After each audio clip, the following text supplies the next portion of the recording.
पढ़ेंगे NCERT class 6 पृथ्वी की गतियाँ secret के लिए जियोग्राफी है थर्ड चैप्टर। इसमें हम लोग देखेंगे कि इसमें सीक्रेट से क्वेश्चन पूछता है, सीक्रेट को एनसीईआरटी देखता है। हम लोग आज देखेंगे पृथ्वी की गतियाँ। जैसे कि आप शुरू करते हैं। जैसे कि आप जानते हैं पृथ्वी की गति दो प्रकार की है, घूर्णन एवं परिक्रमण। पृथ्वी की गति दो प्रकार की घूर्णन एवं परिक्रमण। पृथ्वी का अपने अक्ष पर घूमना घूर्णन कहलाता है। ये पृथ्वी का अपने अक्ष पर घूमना घूर्णन कहलाता है। अगर बनना चाहते यहाँ से एक क्वेश्चन बन सकता है। सूर्य के चारों ओर एक स्थिर अक्ष में पृथ्वी की गति को परिक्रमण कहते हैं। सूर्य के ओर चारों ओर एक स्थिर अक्ष में पृथ्वी की गति को परिक्रमण कहते हैं। पृथ्वी का अपने अक्ष पर घूमना घूर्णन कहलाता है। सूर्य के चारों ओर एक स्थिर अक्ष पर घूमना परिक्रमण है, अपने अक्ष पर घूमना घूर्णन है। पृथ्वी का अक्ष एक काल्पनिक रेखा है जो इसकी कक्षीय सतह से 66.5 डिग्री का कोण बनाती है। वह समतल जो अक्ष के द्वारा बनाया जाता है उसे कक्षीय समतल कहते हैं। पृथ्वी सूर्य से प्रकाश प्राप्त करती है। पृथ्वी का आकार गोले के समान है, इसलिए एक समय में सिर्फ इसके आधे भाग पर ही सूर्य की रोशनी प्राप्त होती है। सूर्य की ओर वाले भाग में दिन होता है, जबकि दूसरा भाग सूर्य से दूर होता है, वहाँ रात होती है। ग्लोब पर अवतरित जो दिन रात को विभाजित करता है उसे प्रदीप्त कहते हैं। यहाँ से क्वेश्चन बन सकता है, ग्लोब पर वृत्त जो दिन रात को विभाजित करता है उसे प्रदीप्त कहते हैं। यहाँ से बदलने की संभावना है। यह वृत्त अक्ष के साथ नहीं दिखता है, जैसा कि आप चित्र 2 में भी आप दिखाएंगे आगे। पृथ्वी अपने अक्ष पर एक चक्कर पूरा करने में लगभग 24 घंटे का समय लेता है। घूर्णन के समय काल को पृथ्वी का दिन कहा जाता है। पृथ्वी का दिन कहा जाता है। यह पृथ्वी की दैनिक गति है। अभी जो देखिए इसमें दिखा रहा है, जो चित्र से 2-3 कह रहा था, यहाँ पे दिया है, इसे आप देखेंगे।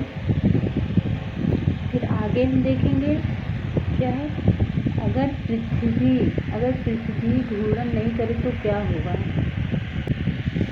सूर्य के तरफ वाले पृथ्वी के भाग में हमेशा दिन होता है, जिसके कारण उस भाग में गर्मी अधिक होती है, लगातार पड़ेगी। दूसरे भाग में हमेशा अंधेरा रहेगा और पूरे समय ठंडा रहेगा। इस तरह की अवस्था में जीवन संभव नहीं हो पाएगा। पृथ्वी की दूसरी गति जो सूर्य के चारों ओर कक्षीय होती है उसे परिक्रमण कहते हैं।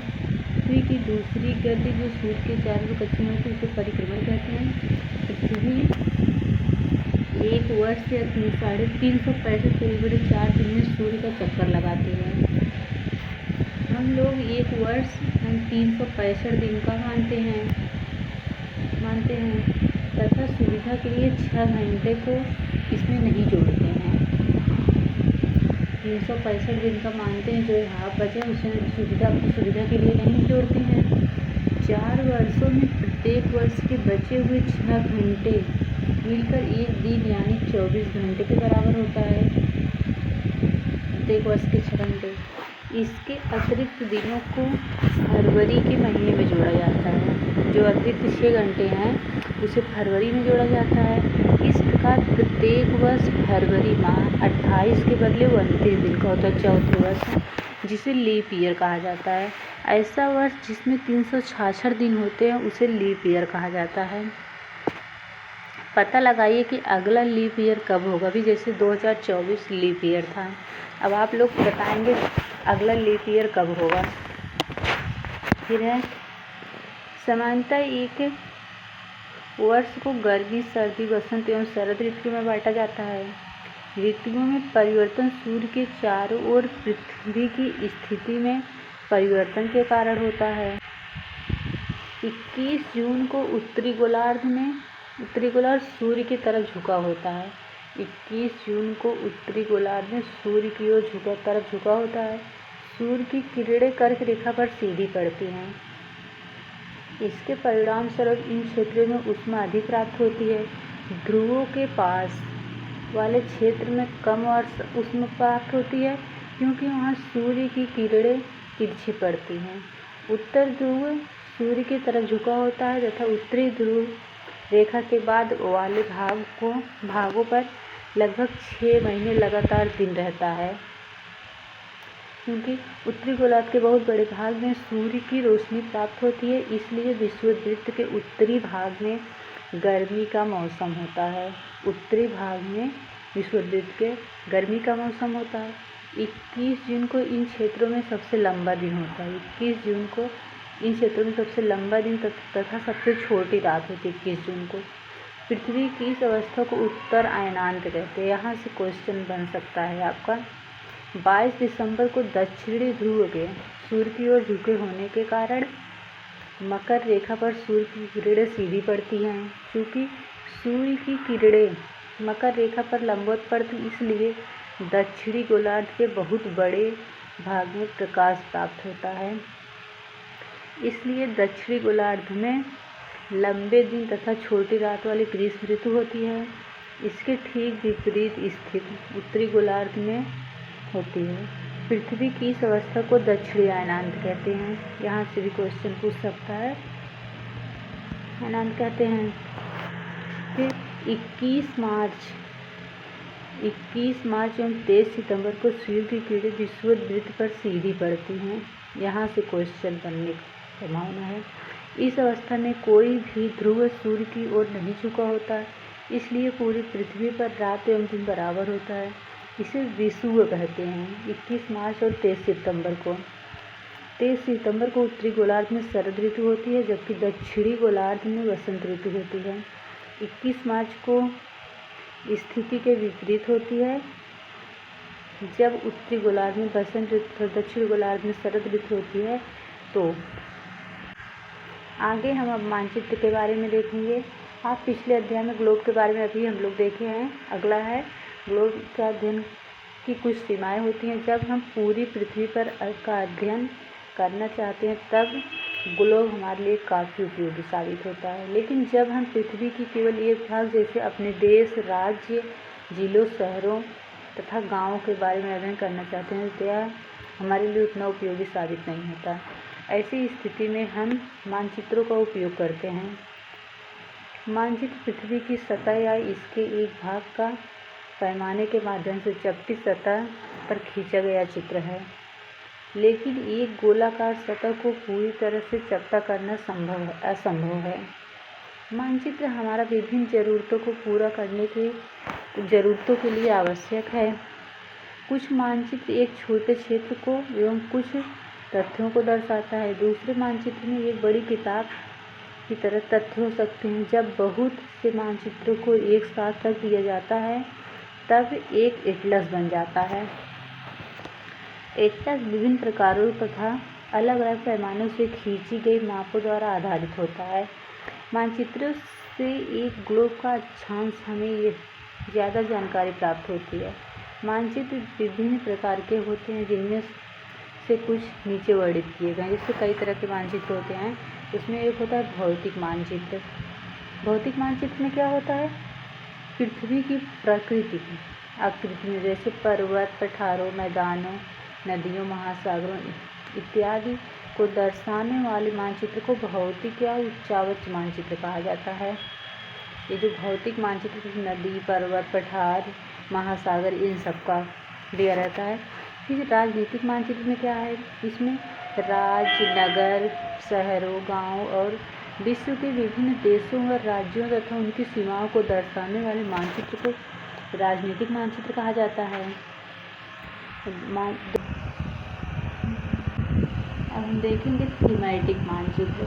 थीमेटिक मानचित्र में कुछ मानचित्र विशेष जानकारियाँ प्रदान करते हैं, जैसे सड़क मानचित्र, वर्षा मानचित्र, वन तथा उद्योग आदि के वितरण को दर्शाने वाले मानचित्र। इस प्रकार के मानचित्र थीमेटिक मानचित्र कहलाते हैं। मानचित्र 3 घटक होते हैं: दूरी, दिशा एवं प्रतीक। पहले है दूरी के बारे में हम देख लेंगे। मानचित्र एक आरेखण होता है जो कि पूरे विश्व या उसके एक भाग को छोटा कर कागज़ के एक पन्ने पर दर्शाता है। यहाँ यह कह सकते हैं कि मानचित्र छोटे पैमाने पर खींचे जाते हैं, लेकिन इसे इतनी सावधानी से छोटा किया जाता है ताकि स्थानों के बीच की दूरी वास्तविक रहे। यह तभी संभव हो सकता है जब कागज़ पर छोटी दूरी स्थल को बड़ी दूरी में व्यक्त किया करती है। इसलिए इस उद्देश्य के लिए एक पैमाना चुना जाता है। पैमाना स्थल पर वास्तविक दूरी तथा मानचित्र पर दिखाई गई दूरी के बीच का अनुपात होता है। उदाहरण के लिए आपके विद्यालय एवं आपके घर के बीच की दूरी 10 किलोमीटर है, जिसे मानचित्र पर 2 सेंटीमीटर दूरी व्यक्त किया गया है। इसका अभिप्राय है कि मानचित्र 1 सेंटीमीटर स्थल को 5 किलोमीटर दर्शाया गया है। आपके रेखाचित्र का पैमाना होगा 1 सेंटीमीटर बराबर 5 किलोमीटर। इस प्रकार पैमाना किसी भी मानचित्र के लिए बहुत महत्वपूर्ण होता है। अगर आपको पैमाने की जानकारी है तो आप मानचित्र पर दिए गए किसी भी 2 स्थानों के बीच की दूरी पता लगा सकते हैं। जब बड़े क्षेत्र वाले भागों जैसे महाद्वीपों और देशों पर दिखाना होता है तब हम छोटे पैमाने का उपयोग करते हैं। उदाहरण के लिए मानचित्र पर 5 सेंटीमीटर स्थल को 500 किलोमीटर दर्शाता है। इसको छोटे पैमाने वाला मानचित्र कहते हैं।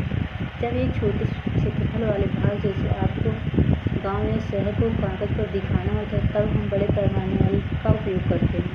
जैसे स्थल पर 500 मीटर की दूरी को 5 सेंटीमीटर दर्शाया गया जाता है। इस प्रकार मानचित्र पर बड़े पैमाने वाले मानचित्र कहलाते हैं। दूरी को देख लिए, अब हम दिशा के बारे में देखेंगे। दिशा क्या है? जैसे उत्तर, ऊपर की तरफ उत्तर मानते हैं, नीचे दक्षिण हो गया, फिर पूरब, पश्चिम, उत्तर पूर्व, दक्षिण पश्चिम, उत्तर पश्चिम, दक्षिण पूर्व, ये सब है। आगे देखेंगे दिशा। अधिकतर मानचित्रों पर दाहिनी तरफ तीर का एक निशान होता है, बना होता है, जिसके ऊपर अक्षर U लिखा होता है। U का मतलब उत्तर। यह तीर का निशान उत्तर दिशा को दर्शाता है। इसे उत्तर रेखा कहा जाता है। जब आप उत्तर के बारे में जानते हैं तब आप दूसरी दिशाओं जैसे पूर्व, पश्चिम तथा दक्षिण के बारे में पता लगा सकते हैं।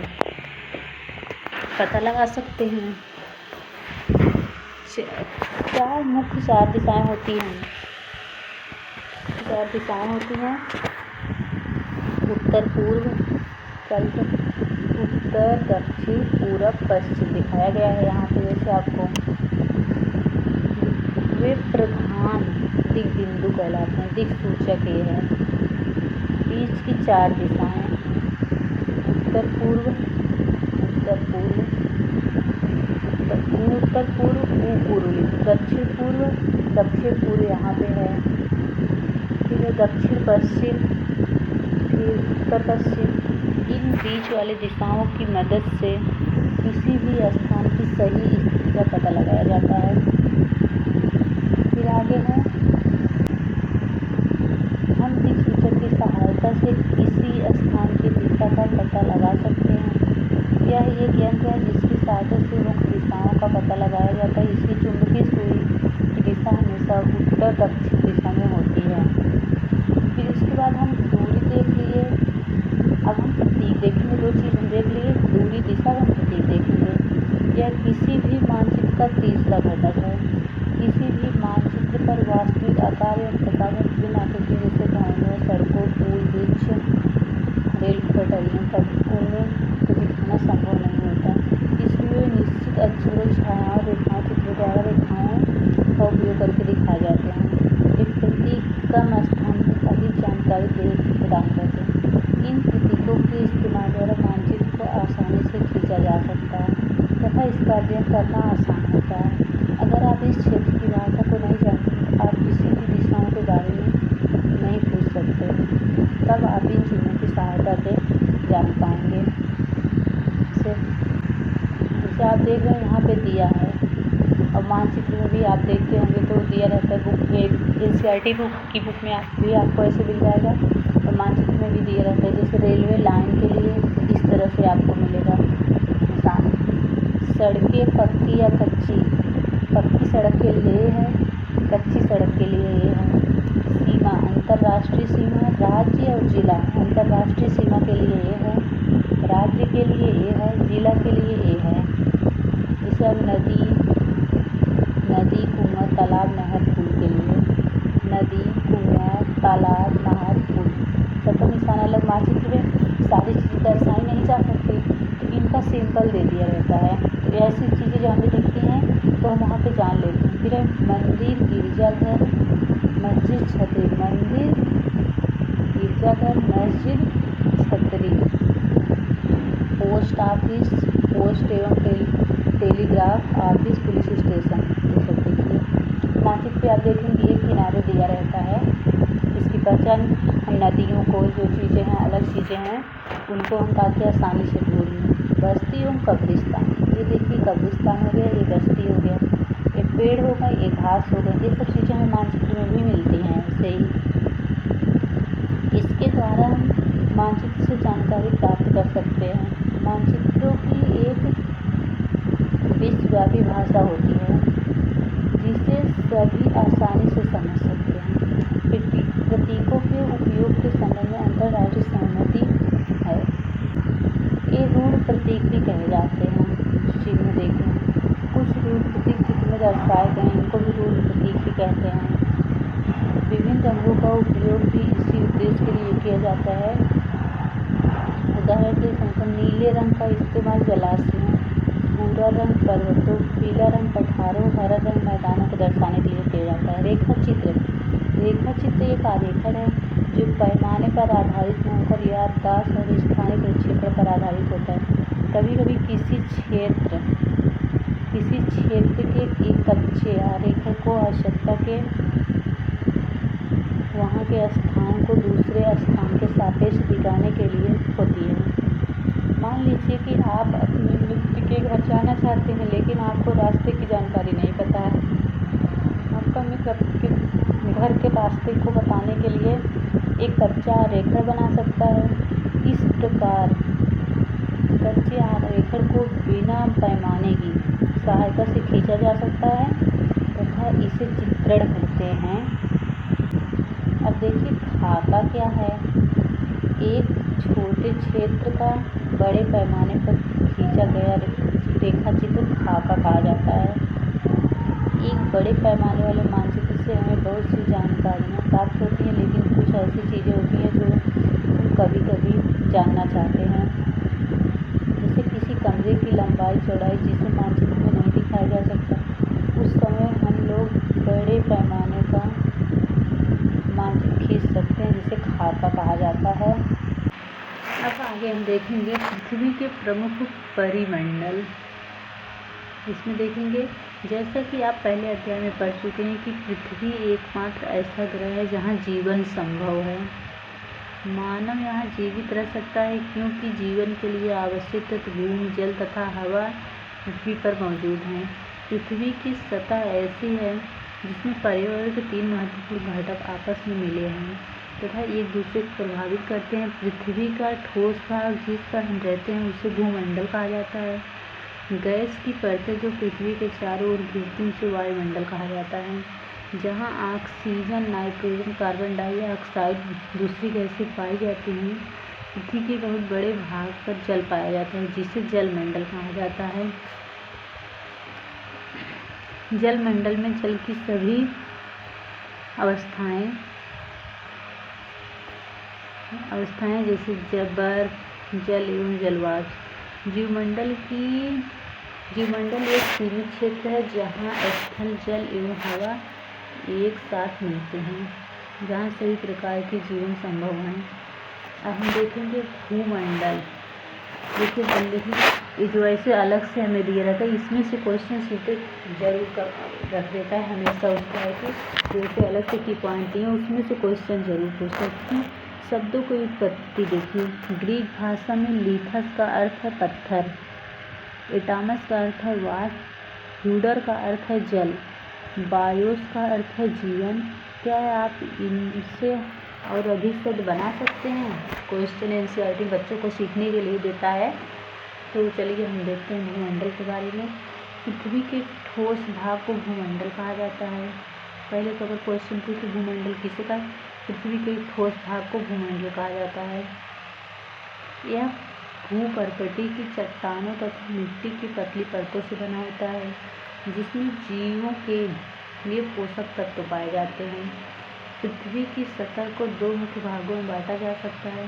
बड़े स्थलीय भूभागों को महाद्वीपों के नाम से जाना जाता है तथा बड़े जलाशयों को महासागरीय बेसिन के नाम से जाना जाता है। विश्व के सभी महासागर आपस में एक दूसरे से जुड़े हुए हैं। समुद्री जल का स्तर सभी जगह समान होता है। स्थल की ऊंचाई को समुद्र तल से मापा जाता है, जिसे शून्य माना जाता है। स्थल समुद्र में मापा जाता है, जिसे शून्य माना जाता है। विश्व का सबसे ऊंचा शिखर माउंट एवरेस्ट समुद्र तल से 8,848 मीटर ऊंचा है। विश्व का सबसे गहरा भाग प्रशांत महासागर है। मोरियाना गर्त प्रशांत महासागर का मोरियाना गर्त है, जिसकी गहराई 1,122 किलोमीटर है। क्या आपने कभी कल्पना की है कि समुद्र का गहराई पृथ्वी का सबसे ऊंचा भाग से कितना अधिक हो सकता है? इसमें से क्वेश्चन आपके बन सकते हैं। एक तो माउंट एवरेस्ट की ऊंचाई पूछ सकता है, फिर मोरियाना गर्त के बारे में आपसे पूछ सकता है। प्रशांत महासागर का सबसे गहरा गर्त मोरियाना गर्त है, जिसकी गहराई इतनी है। पृथ्वी की सबसे ऊंचे भाग में कितनी अधिक हो सकती है? अब हम महाद्वीप के बारे में देखेंगे। पृथ्वी पर 7 प्रमुख महाद्वीप हैं। ये विस्तृत जलराशि के द्वारा एक दूसरे से अलग हैं। ये महाद्वीप है एशिया, यूरोप, अफ्रीका, उत्तरी अमेरिका, दक्षिणी अमेरिका, ऑस्ट्रेलिया, अंटार्कटिका। एशिया विश्व का सबसे बड़ा महाद्वीप है। यह पृथ्वी के कुल क्षेत्रफल के 1/3 भाग में फैला है। एशिया महाद्वीप। एशिया महाद्वीप पूर्वी गोलार्ध में स्थित है। एशिया महाद्वीप पूर्वी गोलार्ध में स्थित है। एशिया महाद्वीप कर्क रेखा एशिया महाद्वीप से होकर गुजरती है। एशिया के पश्चिम में उराल पर्वत है, जो इसे यूरोप से अलग करता है। एशिया के पश्चिम में उराल पर्वत है, जो इसे यूरोप से अलग करता है।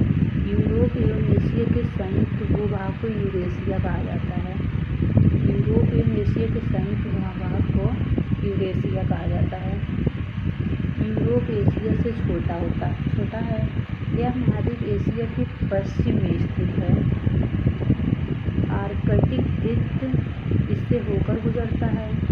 यह 3 तरफ से जल से घिरा है। यूरोप। फिर है अफ्रीका। अफ्रीका एशिया के बाद का दूसरा सबसे बड़ा महाद्वीप है। एशिया के बाद अफ्रीका सबसे बड़ा दूसरा महाद्वीप है।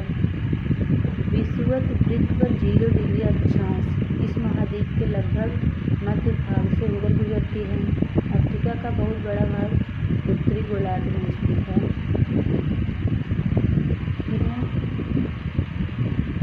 सहारा का रेगिस्तान।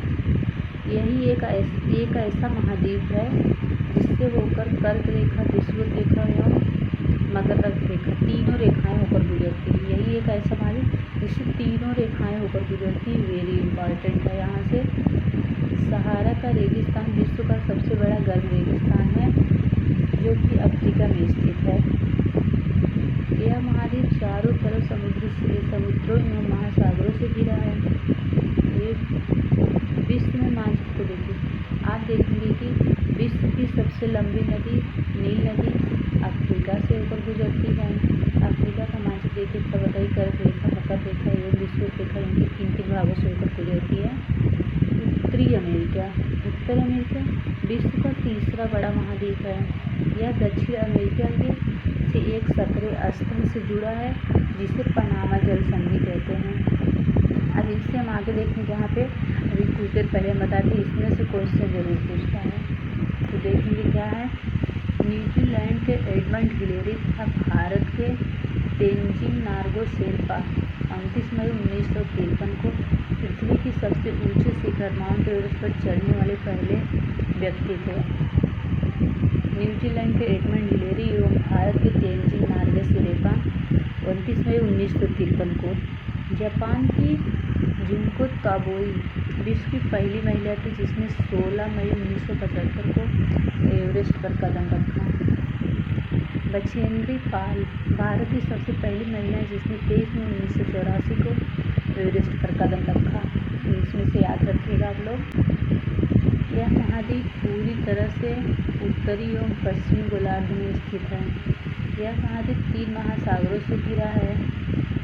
दक्षिणी अमेरिका का अधिकांश भाग दक्षिणी गोलार्ध में स्थित है। इसके पूर्व एवं पश्चिम में कौन से 2 महासागर हैं।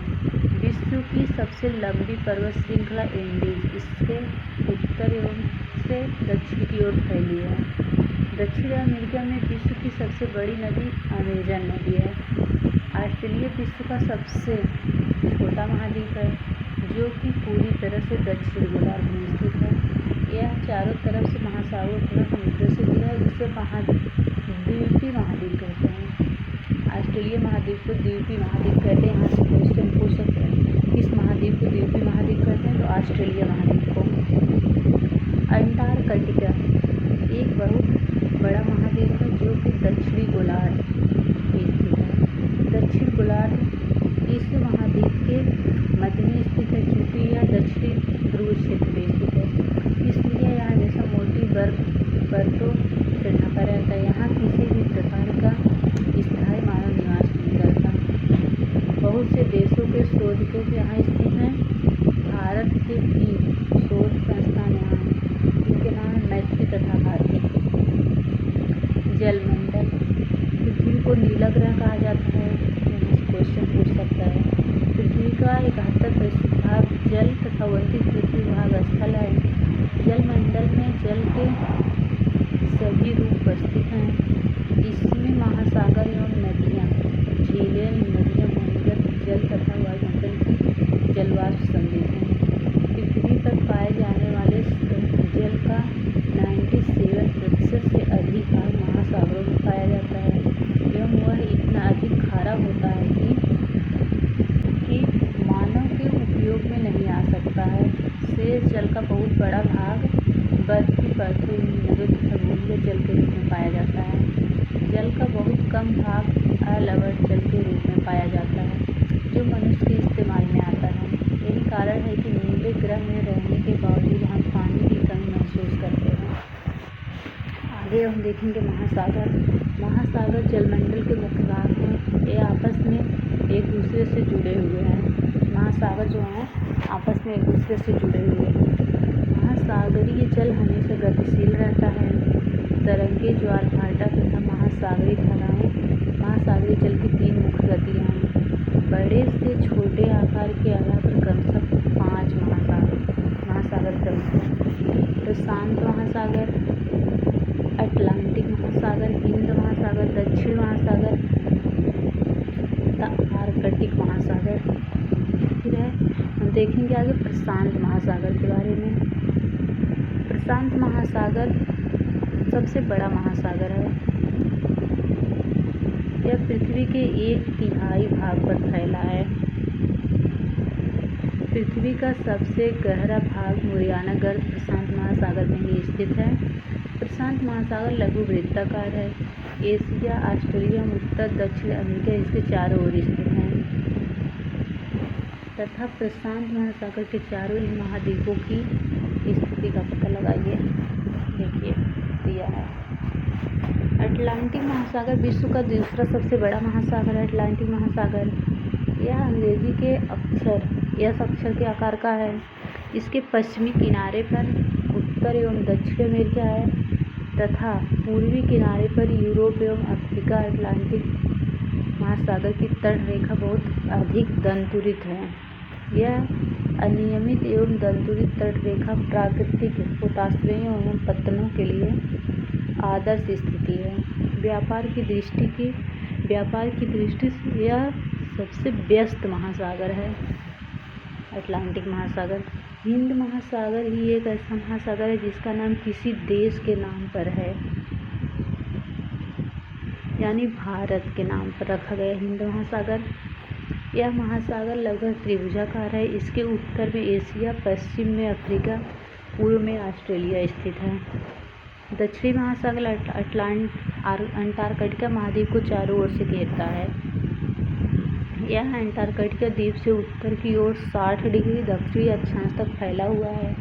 आर्कटिक महासागर उत्तर ध्रुव वृत्त में स्थित है तथा यह उत्तर ध्रुव के चारों ओर फैला है। यह प्रशांत महासागर से पिछले जल वाले एक संकरे भाग से जुड़ा है जिसे बेरिंग जल संधि के नाम से जाना जाता है। यह उत्तर अमेरिका के उत्तरी तटों तथा यूरेशिया से घिरा है। फिर हम देखेंगे वायुमंडल के बारे में। देखिए पहले बहिर्मंडल, आयनमंडल, मध्यमंडल, समतापमंडल, क्षोभमंडल। तो हम देखेंगे वायुमंडल के बारे में। हमारी पृथ्वी चारों ओर से गैसीय परत से घिरी हुई है जिसे वायुमंडल कहा जाता है। वायुमंडल की यह पतली परत इस ग्रह का महत्वपूर्ण अटूट भाग है। यह हमें ऐसी वायु प्रदान करती है जिससे हम सांस लेते हैं। वायुमंडल हम लोगों को सूर्य की कुछ हानिकारक किरणों से बचाता है। वायुमंडल 1600 किलोमीटर ऊंचाई तक फैला है। वायुमंडल को उसके घटक, तापमान तथा अन्य के आधार पर 5 परतों में बांटा जाता है। इन परतों को पृथ्वी की सतह से शुरू करते हुए क्षोभमंडल, समतापमंडल, मध्यमंडल, आयनमंडल, बहिर्मंडल कहा जाता है। वायुमंडल मुख्यतः ऑक्सीजन एवं नाइट्रोजन का बना है जो कि साफ तथा शुष्क हवा का 90% भाग है। आयतन के अनुसार नाइट्रोजन 78%, ऑक्सीजन 21% तथा दूसरी गैसें जैसे कार्बन डाइऑक्साइड, आर्गन इत्यादि की मात्रा 1% है। ऑक्सीजन सांस लेने के लिए आवश्यक है, यहाँ से 78%, नाइट्रोजन गैस 21%, इसका ऑक्सीजन का। यहाँ से क्वेश्चन बहुत बार पूछा है। कार्बन डाइऑक्साइड ये बहुत कम मात्रा में है लेकिन यह पृथ्वी के द्वारा छोड़ी गई ऊष्मा को अवशोषित करती है जिससे पृथ्वी गर्म रहती है।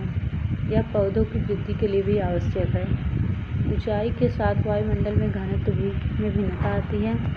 यह घनत्व समुद्री तल पर सबसे अधिक होता है तथा जैसे जैसे हम ऊपर की ओर जाते हैं यह तेज़ी से घटता जाता है। आप जानते हैं कि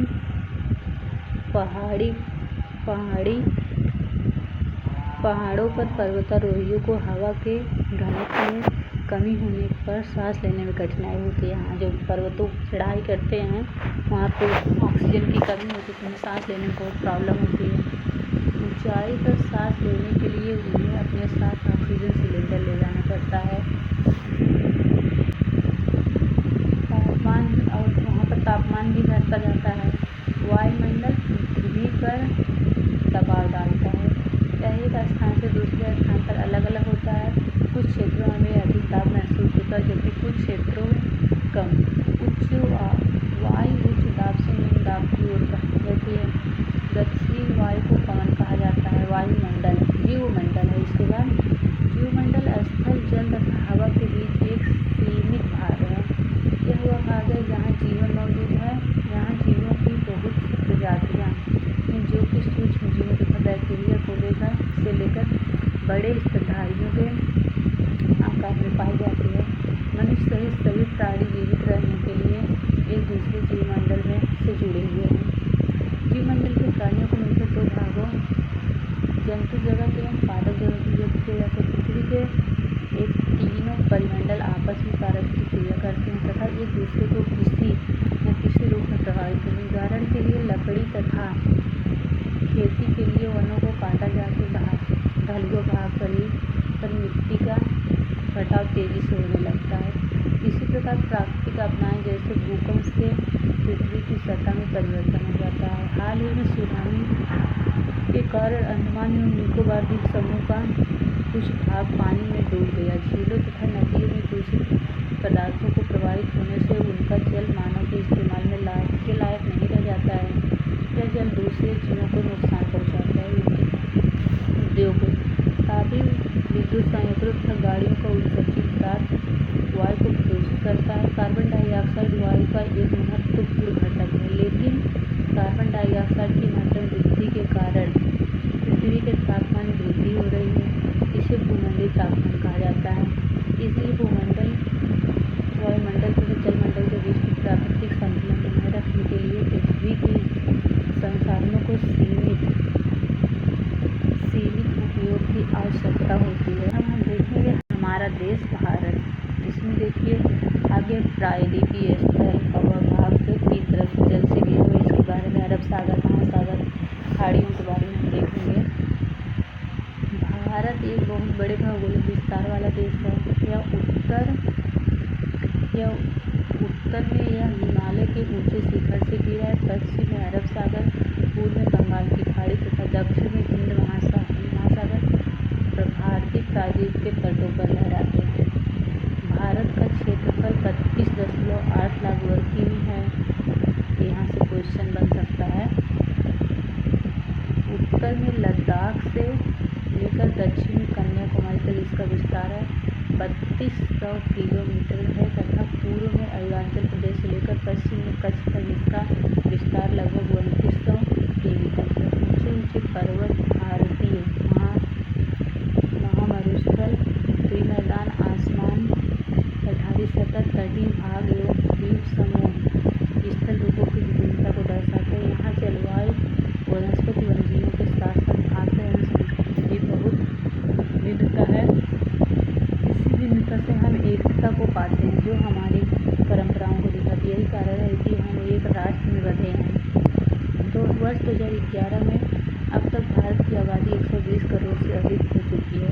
यह चीन के बाद विश्व का दूसरा सबसे अधिक जनसंख्या वाला देश है। स्थिति,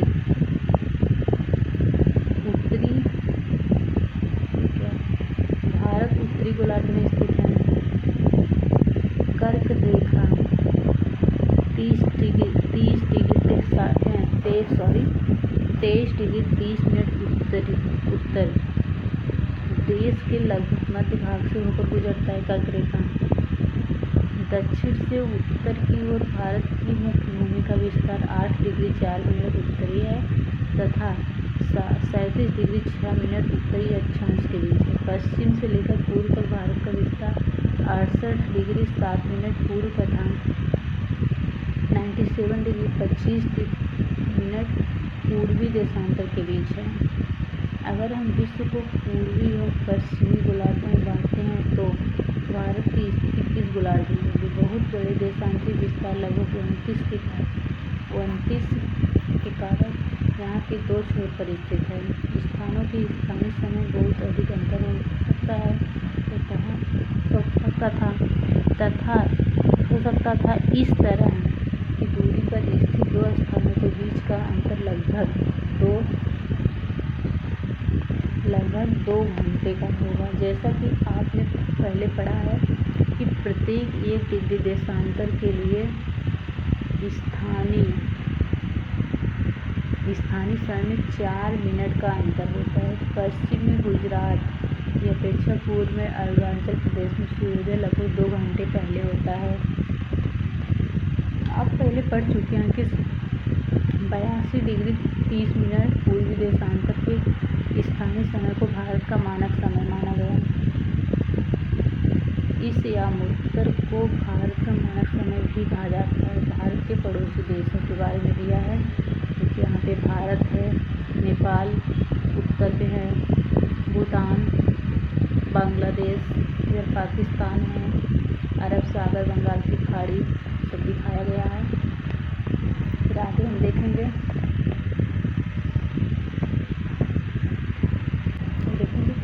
भौतिक विभाजन।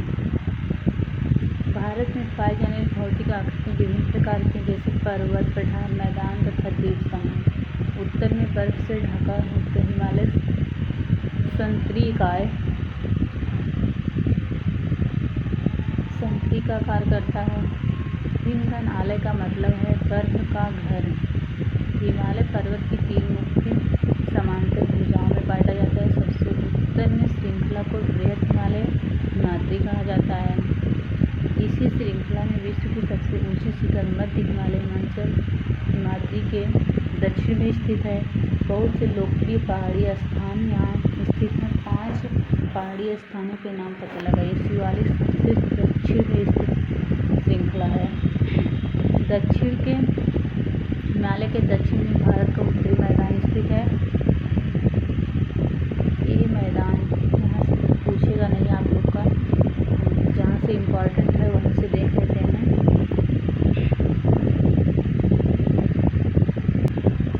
भारत में 2 द्वीप समूह हैं। लक्षद्वीप समूह अरब सागर में है, एक केरल के तट के से कुछ दूर स्थित प्रवाल द्वीप में। अंडमान एवं निकोबार द्वीप समूह भारत से दक्षिण पूर्व दिशा में बंगाल की खाड़ी में स्थित। क्या आप जानते हैं कि कौन सा द्वीप समूह वर्ष 2004 में सुनामी से प्रभावित हुआ था? समाचार पत्रों तथा लोगों से बातचीत के जरिए जानकारी प्राप्त कीजिए कि जब सुनामी भारतीय तट से टकराई थी तो किस प्रकार लोगों ने अलग अलग तरीके से इस चुनौती का सामना किया। सुनामी एक विशाल सारी रंग है जो समुद्र से भूकंपकाएँ उत्पन्न होती हैं। आज के लिए फ्रेंड्स इतना ही। आप इस वीडियो को 1-2 बार सुनिएगा, रिवीजन करें।